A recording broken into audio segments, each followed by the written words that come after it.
여러분 안녕하세요. 미니모입니다. 좋아요, 댓글, 구독은 사랑입니다. 오늘은 6월 25일? 6.25 기념일이네. 올해가 2025년이니까 75주년이 되나? 그 정도 되겠네요. 여튼 6월 25일 아침입니다.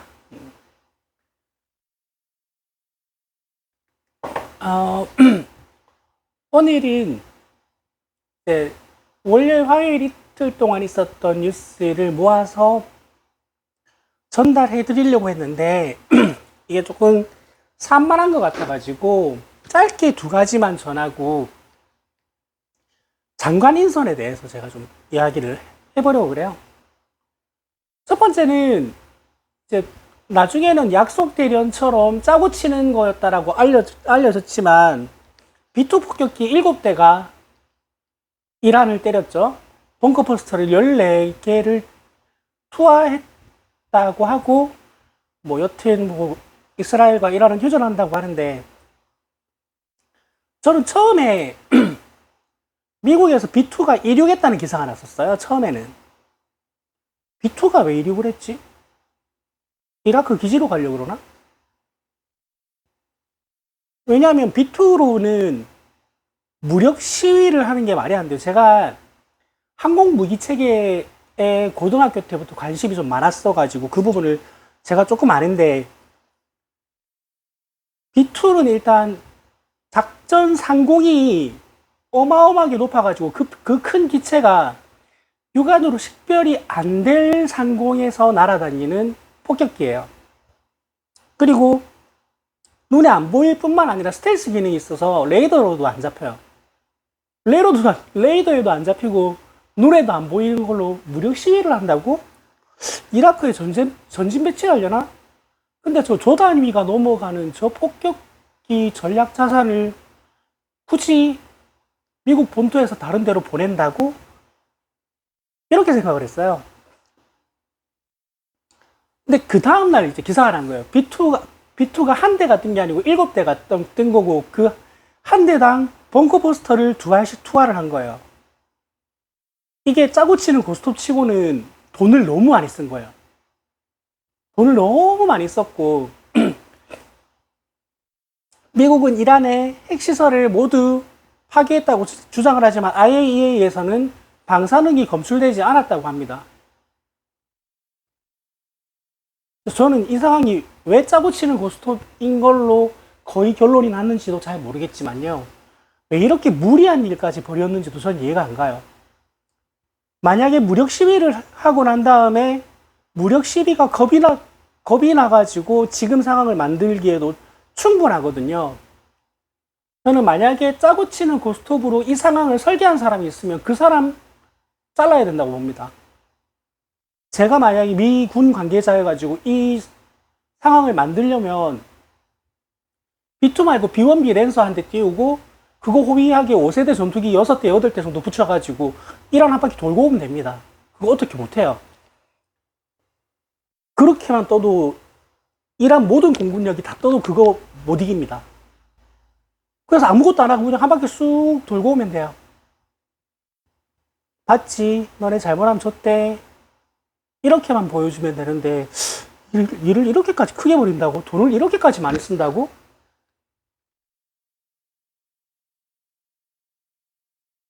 그러니까 뭐라고 비유하면 좋을까?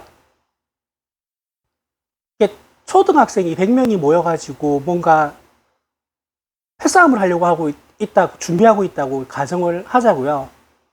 그러면 어른 한 서너 명 가가지고 겁치고 오면 돼요. 근데 그게 아니고 헤비급 복싱 선수 보내가지고 몇 놈 두드려 패고 온 거예요. 그렇게까지 한다고?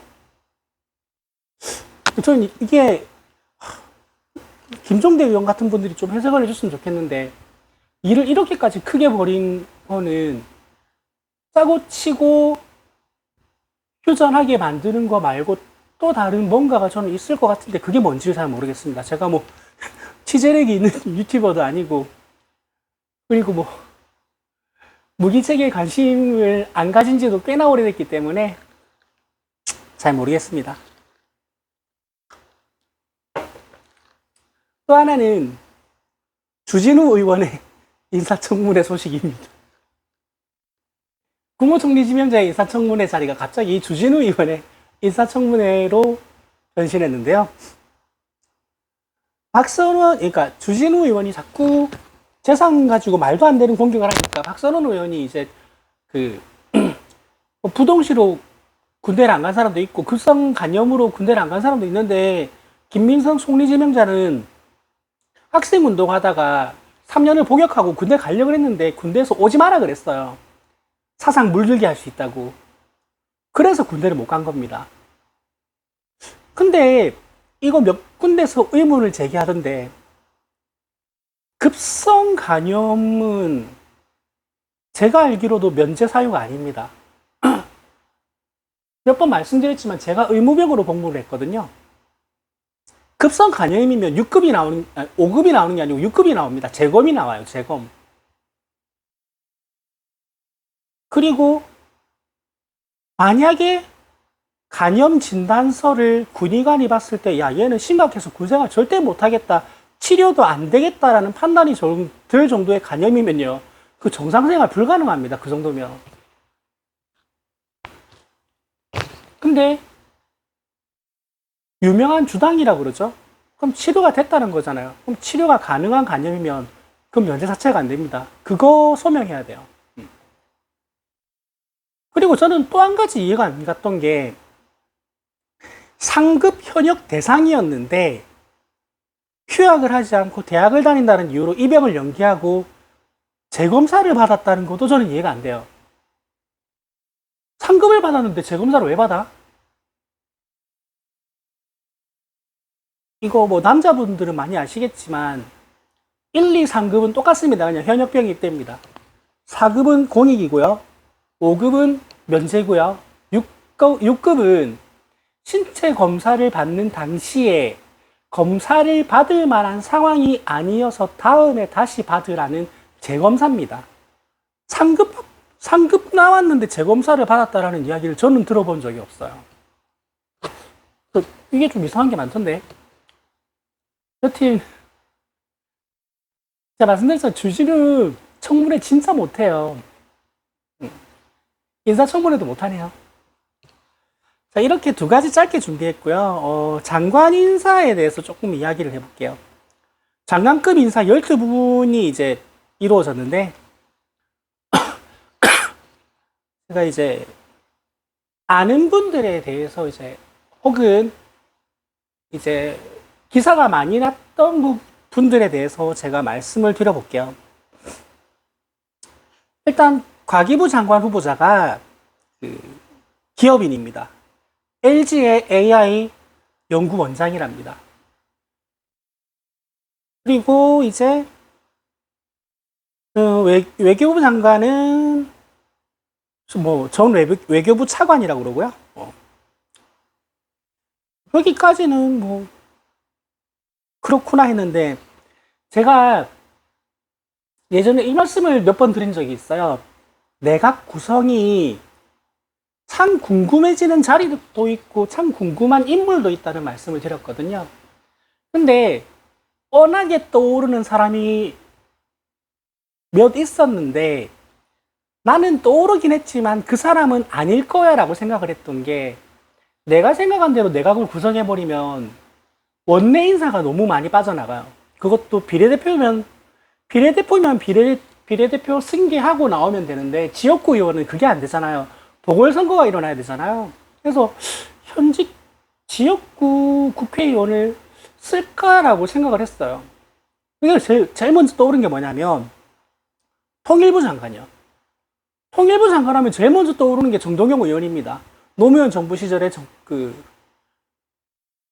통일부 장관을 했었기 때문에 지금 민주당 쪽 인사 중에서 아직도 그러니까 지금 당장이라도 북쪽과 이제 연결할 수 있는 라인을 구축할 수 있는 사람은 정동영 의원 한 분밖에 안 계세요. 근데 이분도 지역구 의원이기 때문에 지역구 의원을 빼겠나 했는데 네, 빼갔습니다. 정동영 의원이 통일부 장관에 내정되셔가지고요. 거의 통일부 장관을 하고 그만두시고 거의 20년 만에 다시 통일부 장관으로 복귀했어요. 그리고 국방장관도 민간 출신 국방장관에 대해서 자꾸 이야기를 하길래 설마 안규백 의원은 아니겠지? 그럼 이분도 지역구 의원이에요. 근데 안규백 의원님이 3선인가 4선인가를 하면서 상임위를 국방위 말고 다른 걸 해본 적이 없어요. 심지어 이분 방위입니다. 일병으로 전역하셨어요. 병장 전역도 아니에요. 근데 진짜 안규백 의원님이 되셨어요. 그래서 지역구 의원을 이렇게 많이 빼가도 되나? 도대체 보궐선거가 언제 있는 거지? 내년 지방선거까지는 조금 멀 거고 올 가을쯤에 있을라나? 라는 생각이 조금 듭니다. 그리고 국가보훈부 장관은 이 부분은 저는 조금 의외였습니다. 몇 번 언급한 적이 있는데 권오을 이런 분들은 이제 캠프에서 이제 거의 뭐라 그래야 되지? 토템 같은 거죠. 토템. 영남 쪽 토템 해서 영남의 보수를 결집시키고 보수로 외연을 확장하는 보수계의 그 큰 어른 정도의 역할만 하실 줄 알았는데 권오을 전 의원님이 그것도 전 의원이 민주당 의원이 아니고 국민의힘 의원입니다. 국가보훈부 장관으로 자리를 가셨고요. 자, 그리고 어제 제일 시끄러웠던 게 이거예요. 어쩌면 제일 시끄러울 게 노동부 장관일 수 있었는데 농림축산식품부 장관이 유임됐습니다. 윤석열 정권의 송미령 농축산부 장관이 그냥 그 자리를 계속 이어나가게 됐습니다. 여야 교체가 되는 정권 교체가 된 정부에서 장관이 유임된 최초의 사례입니다. 아마 비공개 국무회의에서 대통령님이 이런저런 질의 답변을 하면서 꽤나 괜찮다라고 생각을 하셨나 봅니다. 그래서 한두 명 정도는 유임을 시켜서 통합의 이미지를 주고 싶었던 모양인데 송미령 장관님이 아마 그 역할을 잘 하셨던 것 같고요. 이분은 뭐 정치 색깔이나 당 색깔도 또 좀 옅은 분이고요. 그리고 그 12월 3일 내란의 밤에 있었던 그 상황을 제일 먼저 있는 그대로 그 청문회와 국정조사에서 다 말한 유일한 분입니다. 그래서 송미령 장관의 유임 소식이 어제가 아니고 그제 하루 굉장히 시끄러운 뉴스였어요. 그리고 환경부 장관 후보자로 이제 김성환 의원님, 이분도 국회의원이니까 국회의원 너무 많이 빼가는 거 아닌가? 그래서 이분도 뭐 노무현 때부터 해서 정치를 꽤나 오래 해 오신 분이고 하니까 뭐 예상을 저는 못했습니다. 저는 의원을 이렇게까지 많이 빼갈 줄 몰랐어요. 자, 그리고 그 다음이 드디어 고용노동부 장관입니다. 이게 자칫 송미령 장관만 아니었으면 고용노동부 장관 때문에 하루 종일 뉴스가 시끄러울 뻔했어요. 왜냐하면 국민의힘은 민노총 하면 빨갱이라고 입에 거품을 물잖아요. 이분이 그 민노총 위원장을 했던 분입니다. 민노총 위원장도 했고 철도 노조 위원장도 하셨고요. 그리고 현직 기관사입니다. 심지어 본인도 이번 내각의 자리에 장관이 아니라 아예 그냥 정치에 들어갈 거라고 생각도 안 하셨던 모양이에요. 장관 지명자가 됐다라는 전화를 그 서울에서 부산 가는 새마을호라 그랬나? 새마을호 운전하는 중에 받았답니다. 그래서 아마 김영훈 고용노동부 장관이 이제 최초의 그 진짜 노동자 출신 장관이 될 것 같습니다. 그래서 막 민노총이면 뭐 빨갱이고 뭐 친북에 종북에 어쩌고저쩌고 하면서 국민의힘이 실컷 떠들었을 건데 송민영 때문에 다들 꿀먹은 벙어리가 된 겁니다. 다들 하는 말이 송민영 장관의 유임 소식이 아마 가장 놀란 사람은 송민영 본인일 거다라는 말을 해요.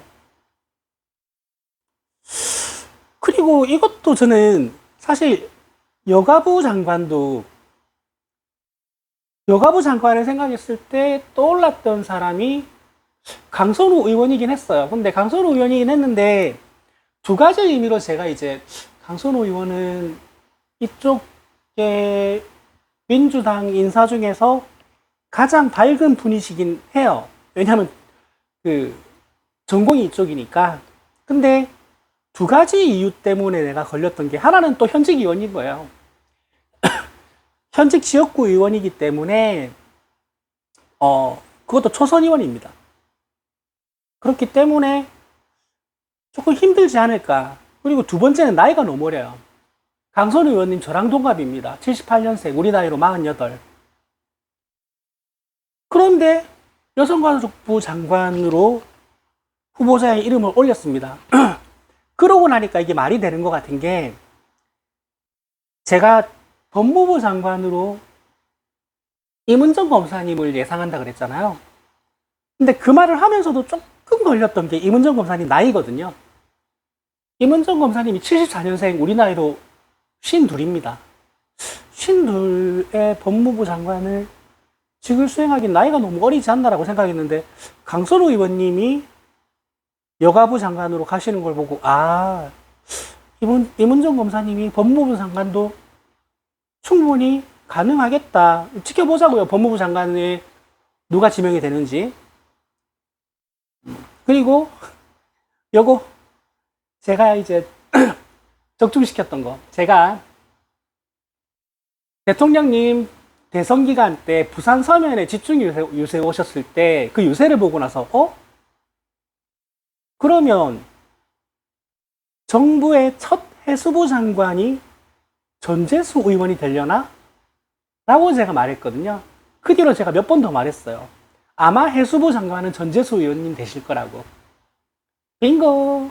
전재수 의원님이 해수부 장관 지명자가 되셨습니다. 그리고 중소벤처기업부 장관은 네이버 전 대표이사래요. 이건 제가 아는 분이 아니어가지고요. 그리고 국무조정실장도 이제 LG 기업인입니다. 기업인이요. 이렇게 12분의 인선이 끝났어요. 오늘 장관 인선이 더 나올지 안 나올지는 모르겠지만, 오늘 기다려지는 기사는 두 가지입니다. 하나는 김용현의 구속 현상입니다. 아마 이 기사가 오늘 나올 거예요. 또 하나는 어제 윤석열의 체포영장이 청구됐습니다. 이게 빠르면 오늘, 늦어도 내일 새벽에는 나올 겁니다. 여러분 너무 좋아요. 요즘 무슨 기사를 봐도 왜 이렇게 기분이 좋은지 모르겠어요.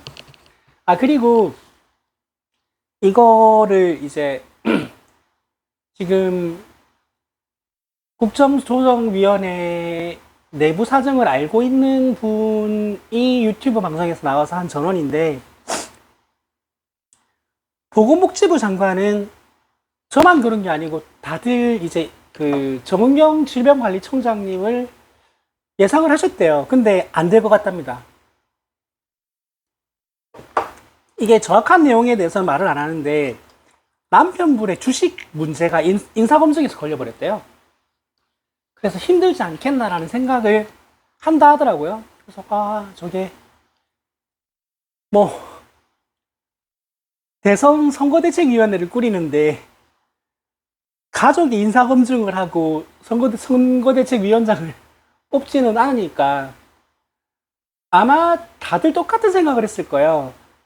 정은경이라는 분이 정치판에 등판을 했을 때는 어지간하게 생각해서 등판을 하지는 않으셨을 거고, 그리고 정은경이라는 사람을 불러냈을 때는 아마 보건복지부 장관을 생각하고 있지 않았을까라고 이건 저만 생각한 게 아니고 다들 그렇게 생각했어요. 근데 그 노영희 변호사님 그랬나? 여튼 남편분이 뭐 주식으로 뭘 했는지 모르겠지만 여튼 그 주식 문제 때문에 뭐 차명 거래라도 했나? 모르겠어요. 여튼 뭐 남편분의 주식 문제 때문에 인사검증에서 걸린 것 같다라는 이야기까지는 들었어요. 그러면 이제는 보건복지부 장관으로 떠오르는 사람이 잘 없단 말이죠. 안철수? 거국내가 간다면서 우리는 야당도 쓴다 이래서 안철수? 개인적으로 나는 안철수가 정치를 하지 말았으면 얼마나 좋았을까라는 생각을 진짜 많이 합니다. 저 사람은 정치를 안 했으면 평생 존경받는 기업인 겸 존경받는 의사로 살았을 거예요.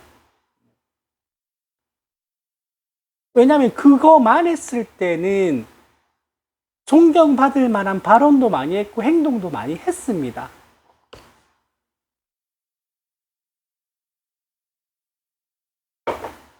근데 정치를 시작하고 나서는요, 모든 발언, 모든 행동이 욕먹을 것밖에 안 해요.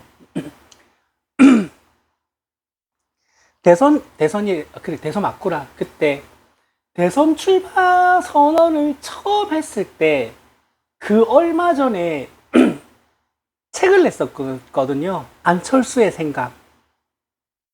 그리고 제 기억에 안철수의 생각이라는 책이 나오기 몇 년 전인가? 무릎팍도사도 한번 나왔었어요. 그때까지만 해도 굉장히 이미지가 좋았습니다. 안철수의 생각은요, 저도 샀었어요. 무릎팍도사에서 안철수가 했던 말 중에서 제가 인상에 남는 말이 본인은 남에게 반말을 못한대요. 반말을 못하고 아무리 아랫사람이고 직원이고 어린 사람이라도 반말을 못한대요. 이유는 어머님이 아들인 안철수에게 존대를 하셨답니다. 그걸 보고 자랐기 때문에 반말이란 걸 할 줄 모른대요. 그 말이 저는 굉장히 인상에 남았거든요. 뭐라 그랬지?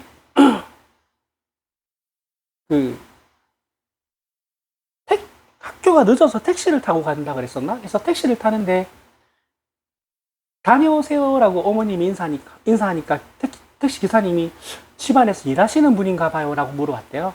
아니요, 우리 어머니입니다 하니까 기사님이 깜짝 놀랐다는 그런 에피소드를 전하면서 본인은 반말을 잘 못한다.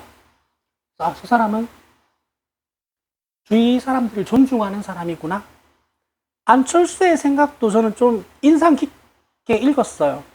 그분의 의사로서의 삶, 프로그램 개발자로서의 삶, 기업가로서의 삶이 인사적이긴 했어요. 근데 정치를 시작하고 나서 저런 인간이었단 말이야? 제가 그때 무슨 대선이었지? 첫 대선 끝날 때 즈음에 안철수가 첫 대선 나와서 그 박근혜 당선의 거의 1등 공신 역할을 했을 때 집에 있는 안철수의 생각이라는 책을 버린 게 아니고요. 저도 나름 이제 강사 생활을 오래 했기 때문에 집에 그 미니 파쇄기가 있습니다. 왜냐면 이제 학원 관련 서류 중에서 들고 와서 집에서 작업하다가 이거를 사적으로 가지고 있으면 안 되는 거니까 파쇄를 해야 되는 경우가 가끔 있거든요. 근데 집에 있는 미니 파쇄기는 파쇄하는데 시간 많이 걸려요. 그거 성능이 그닥 좋지가 못해요. 안철수의 생각 그 책 한 권 다 갈아 놓습니다. 다. 갈아 넣는 내내 욕했습니다. 우씨.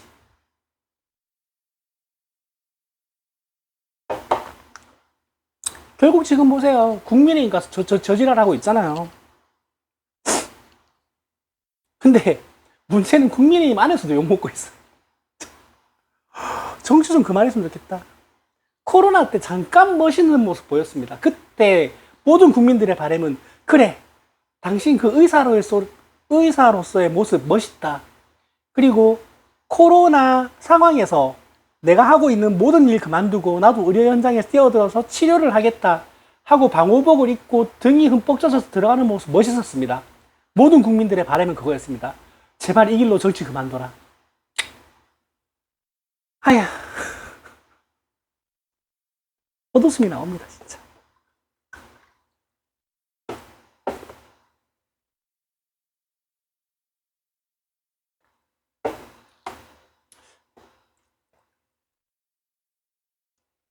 아니, 어제 우리 사장님 친구가 가게에 놀러 왔다 간 건지 제가 어제 쉬는 날이었거든요. 오늘 출근을 하니까 직원이 앉아서 쉬는 자리에 화요 25 한 3분의 1병하고 이 사케 한 반통이 있더라고요. 그래서 오늘은 소주가 아니고 사케 음주 방송입니다. 하여튼 내가 안철수 의원이 맞다, 보건복지부 장관 이야기하다 안철수 의원 이야기가 나왔구나. 그래서 이게 정은경 청장님이 만약에 검증 실패로 이것도 좀 짜증납니다. 왜 우리는 이렇게 도덕적인 거에 알러지를 가져야 하고, 왜 저들은 처참한 의식 수준을 가지고 있고 청문 채택을 안 해줘도 무리하게 임명을 해도 우리는 뭘 어떻게 할 방법이 없는지. 김문수 고용노동부 장관 청문회, 이진숙 방통위원장 청문회, 또 누가 있을까? 여튼 셀 수도 없는 그 장관급 인사 청문회에서 보여준 그 처참한 도덕적 의식, 그 처참한 범죄 의혹들, 처참한 배임 의혹들, 처참한 횡령 의혹들에 대해서 단 하나의 소명 자료도 제출하지 못하고 단 하나의 깔끔한 대답도 못했는데 저들은 임명합니다. 아니, 정은경 청장님이 보건복지부 장관하는데 남편이 주식으로 뭘 했든가 말든가, 뭐 만약에 그게 처벌받을 일이면 처벌하면 되고요. 처벌은 안 받지만 그닥 도덕적인 일이 아니었다 그러면 쌍욕 한번 하고 넘어가면 돼요. 그것도 사실 마음에 안 듭니다. 정은경 청장님은 이미 코로나 때 본인의 그 국가에서 녹봉을 받는 사람으로서의 책임감과 능력을 충분히 보여주셨던 분이에요. 다들 기억하시잖아요. 정은경 청장님 코로나 때 하루에 한 번씩 브리핑 하셨는데 하루하루 흰머리가 늘어나셨어요. 그것도 눈에 띄게요. 사람이 하루하루 눈에 띄게 흰머리가 느는 게 쉽지가 않아요. 사람이 매일 보면 흰머리가 천천히 늘기 때문에 어느 순간 보면 확 늘어 있는 거지, 그렇게 하루하루 늘진 않습니다. 정은경 청장님 그렇게 일하셨던 분이에요. 저는 뭐 도대체 어떤 인사검증에서 어떻게 막혔는지는 모르겠지만 그냥 웬만하면 보건복지부 장관 하셨으면 좋겠어요. 그거 아니면 지금 상임위에서 법사위원장 정청래 당대표 출마한다고 빼간 것도 모자라가지고 박주민 보건복지위원장이 보건복지부 장관이 돼야 될지도 몰라요. 의원 또 한 명 빼가야 됩니다. 국회에 있는 그 아까운 자원을. 그거 외에는 딱히 떠오르는 사람이 없어요. 그 댓글들 보니까 이국종 의사 선생님 말씀 많이 하시던데 그분은 현장에 계셔야 되는 분이에요. 만약에 그분한테 보건복지부 장관을 제안을 한다고 해도 받으실 분이 아니에요.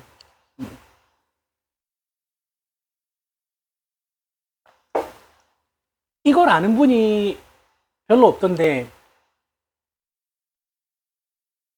그 외상 전문의 이국종 선생님이 한쪽 눈이 실명이에요. 왜 그러냐면 그 중증 외상 전문의가 절대적으로 부족하다 보니까 수술과 업무가 엄청나게 과중된 거예요.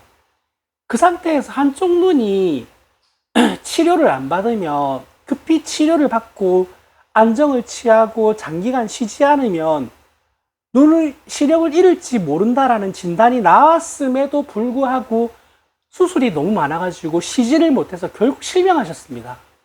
근데 그 상태에서도 아직도 지금 하고 계신 거예요. 그런 분이 장관직, 저도 그냥 그분은 장관하고 좀 편하게 사셨으면 좋겠어요. 내가 이국종 교수님이 고생하시는 게 보기 좋아서 이 말을 하는 게 아니에요.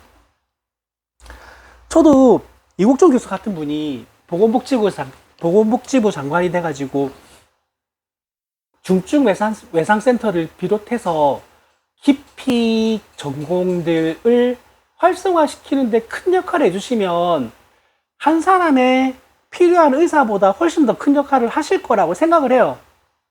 저도 이국종 교수님 보건복지부 장관하면 굉장히 잘하실 것 같아요. 근데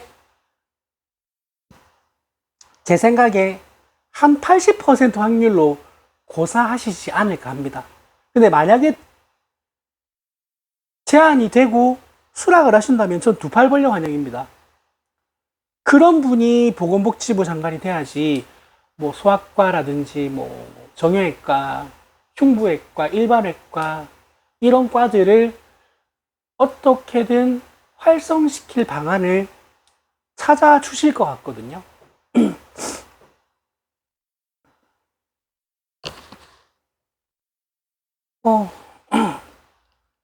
그래서 갑자기 이제 뭐 보건복지부 장관은 뻔하게 정은경 총장님이겠지 했는데 그게 아니라고 하니까 갑자기 이것도 멘붕에 빠지네요. 그리고 법무부 장관은 전 진짜 궁금합니다. 이거는 임은정 검사님이 저는 됐으면 좋겠는 마음 때문에 말하는 거지 사실 저는 한 반반이거든요. 제3의 인물이 될 수도 있을 것 같습니다. 박범계 장관, 박범계 의원님 말씀하시는 분들도 있던데, 박범계 의원님은 법무부 장관을 한번 하셨고요. 말씀드렸지만 지금 현직 지역구 의원 너무 많이 빼가는 거예요. 그렇게 돼버리면 보궐선거를 치러야 되는 지역구가 너무 많이 늘어납니다. 그래서 법무부 장관은 임은정 검사님이 진짜 되실지, 아니면 임은정 검사님이 검찰총장으로 가실지, 만약에 검찰총장으로 가면 또 법무부 장관은 누가 될지, 이 부분이 제가 굉장히 좀 궁금해지네요. 그리고 지금 강금실의 이름이 전혀 안 보이고 있어요. 이게 저는 조금 의외입니다. 권오을이라는 이름은 그냥 뒷방 늙은이 원로 인사로 자리를 지켜주실 줄 알았는데 보훈처 장관으로 지명되셨잖아요. 그분이 지명이 되셨는데 강금실 임은정 검찰총장의 강금실 법무부 장관도 나쁘지 않은데. 아니 왜냐면 정동영 의원님도 통일부 장관 한번 하셨는데 이번에 또 하시는 거잖아요. 강금실 전 장관님도 법무부 장관 한 번 더 하라는 법 없지 않나?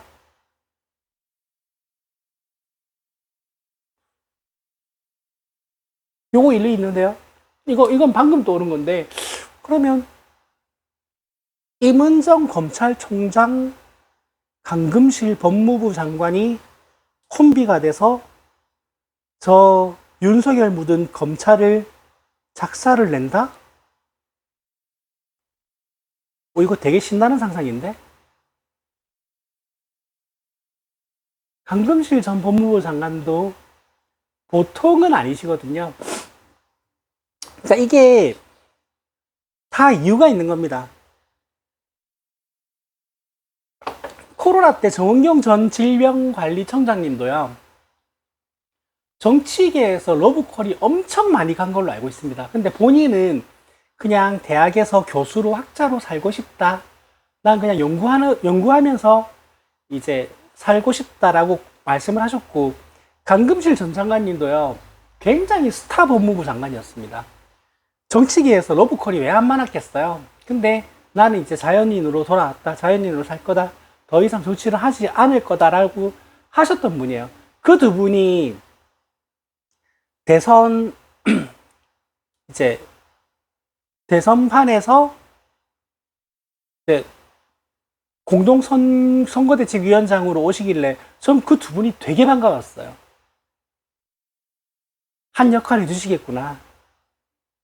왜냐면 이제 그러니까 인수위가 없는 대선이기 때문에 선대위에서 공동선대위원장을 맡았다는 것 자체가 차기 정부의 큰 그림 안에 그분이 들어간다는 거예요.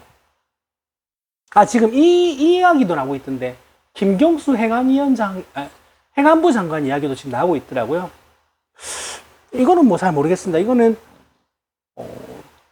제가 들었을 때는 혹했어요. 그럴듯한데라고 생각했는데, 다들 근거가 없어요. 추정이에요, 추정. 근데 김경수 전 도지사도 공동선대위원장이었기 때문에 아무 자리도 안 가는 거는 조금 이상한 것 같긴 해요. 그래서 지금 저는 사실 지난 대선 때 어떤 걱정이 있었냐면, 그러니까 제가 지금 말씀드리는 지난 대선은 윤석열이 당선된 대선 때요. 그때 제가 어떤 걱정이 있었냐면, 이재명이 당선된다 치자. 차기는 누가 하지? 라고 생각을 하면 떠오르는 인물이 아무도 없는 거야. 근데 이거 요즘 사장 남천동에서 돼지 강정기라는 말을 많이 밀던데, 이 돼지 강정기를 지나는 동안에 민주당에서 유능한 인재가 너무 많이 튀어나옵니다. 정말 죄송한 말씀이지만 김동연 경기도지사님은요, 경기도지사직이 마지막이거나 어쩌면 2기 국무총리가 되시거나 그 이상은 저는 힘들지 싶습니다. 대신에 국무총리가 만약에 2기 국무총리가 되면 이낙연 같은 국무총리는 안 되셨으면 좋겠습니다. 저는 사실 지난 경선 때 굉장히 조마조마했거든요. 김동연 도지사님이 험한 소리 할까봐. 근데 지금 이재명 대통령님이 임기를 다하면 김경수가 있습니다. 김민석도 있습니다. 정청래도 있고요. 박찬대도 있습니다. 지금 차기 대통령감이 도대체 누굴 해야 되나가 있긴 있나? 다 차기 인물이 없네가 아니고 너무 많아요. 너무 많아요. 지금 분위기에서는 가장 유력한 건 김경수 전 지사인 것 같은데, 글쎄요. 김민석 총리 지명자가 국무총리를 하고 나면 의원직을 내려놓고 국무총리를 하는 거기 때문에, 그리고 국무총리가 한덕수를 생각하시면 안 돼요. 대통령실과 총리실은요, 원래 그렇게 오래 안 합니다. 보통 한 2년 정도의 주기로 교체가 됩니다. 차기 총리가 또 누군가가 나중에 내정될 겁니다. 그러면 이제 김민석 총리 지명자는 1기 총리를 끝내고 의원직도 없으니 잠시나마 야인이 되시겠죠. 그리고 총리를 하시는 동안 본인의 입지를 굳히면 다음 대선에 나오실 수 있으실 겁니다. 김경수 전 도지사님도요, 만약에 진짜 행안부 장관이 되신다면 저는 그 역할을 충분히 잘 해내실 거라고 믿고요. 그리고 차기 대선 주자로 몸집을 키울 충분한 기회가 된다고 생각을 합니다. 그리고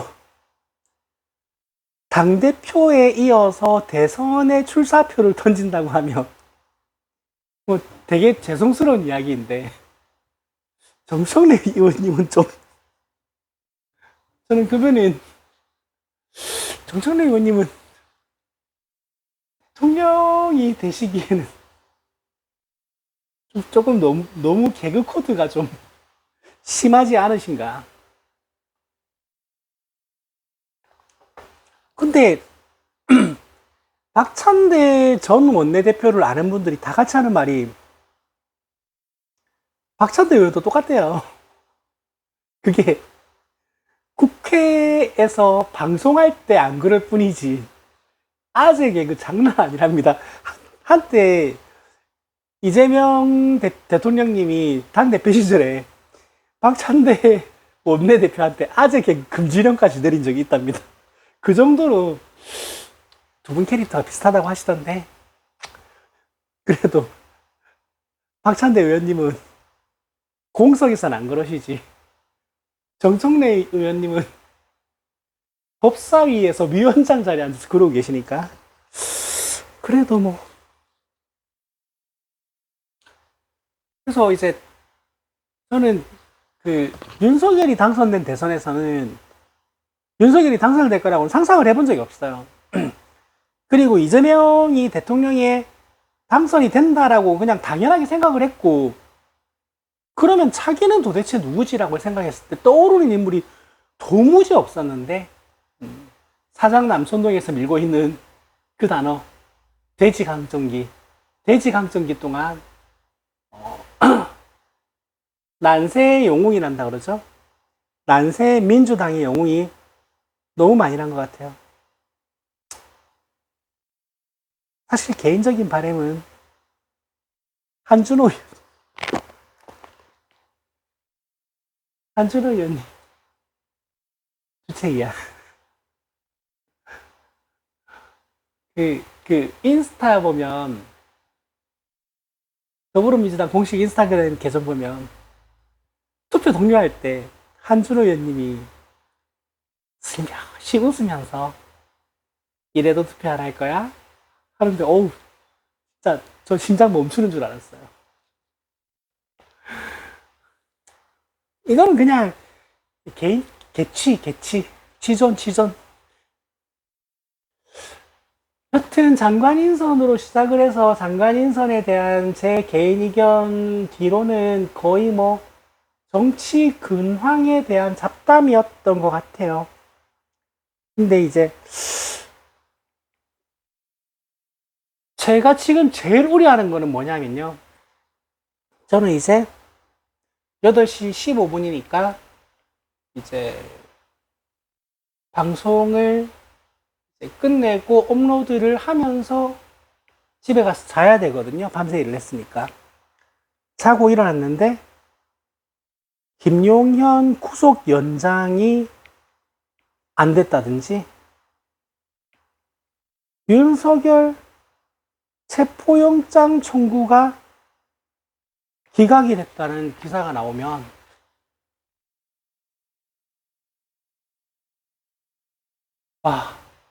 응원봉 들고 또 광장에 나가야 돼? 저는 그 생각이 들 것 같아요.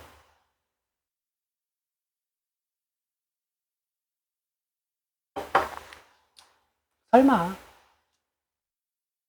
아니, 그러니까 설마 했던 일이 너무 많이 나왔던 걸 오래 봐왔지만 이제는 정권이 바뀌었잖아요. 설마 그런 일은 안 일어나겠죠. 여튼 저도 이제 밤새 일을 했고 있기 때문에 일찍 들어가서, 일찍도 아닙니다 지금은, 들어가서 쉬겠습니다. 오늘 방송 여기까지 할게요. 좋아요, 댓글, 구독은 사랑입니다. 여러분 안녕.